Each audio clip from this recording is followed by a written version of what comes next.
Всем привет, с вами Валерия. Добро пожаловать в мой волшебный творческий мир. Сегодня мы с вами будем создавать двух птичек из мешковины. Одна делается очень быстро, вторая чуть подольше. Бывает такая ситуация, что работу необходимо дополнить птичкой. Например, топиарий или картину, посадить птичку в гнездышко, а под руками готовой птички нет. В таком случае этот мастер-класс вам пригодится.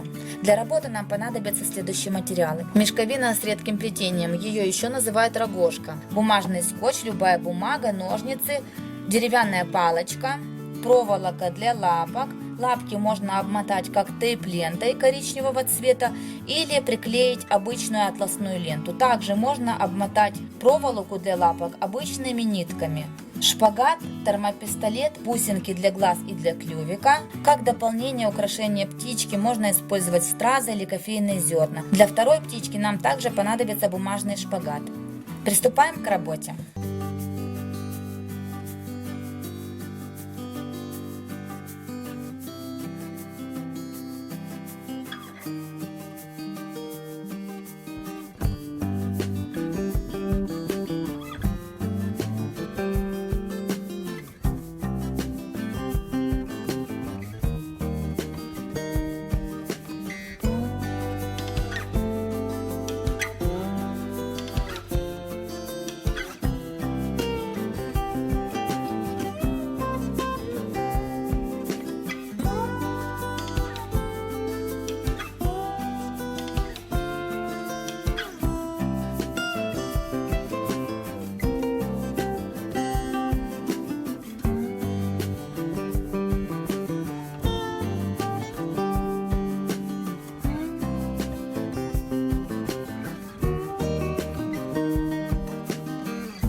Наши птички полностью готовы, размер их может быть каким угодно.